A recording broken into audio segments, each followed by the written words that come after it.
guilty, it's clearly, unforgivable. But everybody has a duty to wait for the investigation.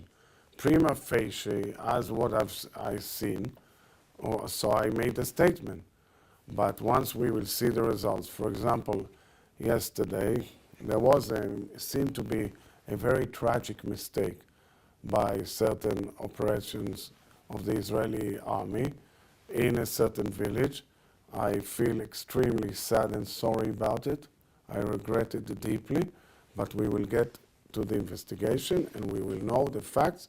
Once we know the facts, I'll relate to it per se. In its war against its enemies since October 7th, Israel has waged massive levels of destructions in Gaza, in Lebanon, in Iran, in Yemen as well. Don't you fear that these destructions will continue the cycle of hatred, and how will peace be possible at the end of? First of all, I always feel peace is possible.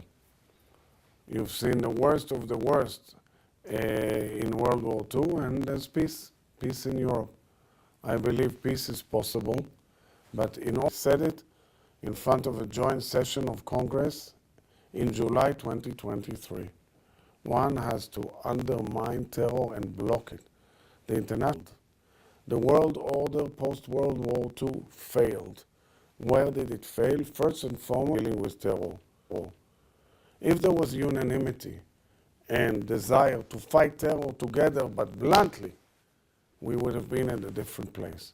But when certain nations justify terror by saying, look, it's for freedom, it's for the liberation, and all sorts of excuses, that's when you see the atrocities culminating in October 7th. We won't accept it. We do not want this war. We don't want to destroy anything.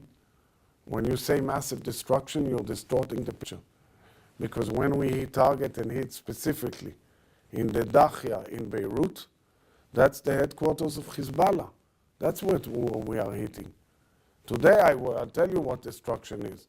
I was in Rishon LeZion today, and from the cluster missile of Iran, it destroyed their home. That's what I say, clear hit on civilians. We are hitting military targets. Unfortunately, sometimes there are tragedies. But honestly, when Gaza was fully taken as a site for terror activities from people's bedrooms, living rooms, mosques and shops, when the whole underneath still is full of tunnels of terror, we only eradicated 30%. One-third tunnels, they're still there, where the hostages were. It's a whole infrastructure of terror. So when you go in civilian terrain, and unfortunately there are tragedies, but we have to finish this so that there will be a better future for the people of the region, especially for all children. Can it be finished? I believe yes. All starts from the head of the snake in Tehran. They spent billions of their people's money. Billions. Khomeini lived in Paris, in France. He came from France. He butchered his own people, and then his regime butchered their own people. Only 2 months ago, they butchered about 40,000 people, 50,000 people, just like that. So where's the whole world, rather than Israel? Let's help us. Let's help the Americans. Let's help us bring a real change so that there will be a different future in the region.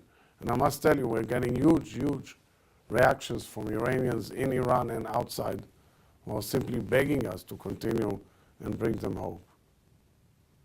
So you think there is a military solution? I'm not anything. I'm just saying there comes a moment before they get to the nuclear bomb. If we would stand still like that, they would have the nuclear bomb. You couldn't do anything like North Korea. That is not what the IAEA was. No, I'm talking to IAEA. I heard from people in the room that what the Iranians offered was a total goof.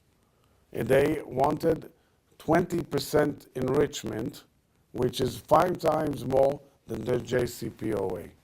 which is very dangerous. In no time you get to 60 and 90% enrichment.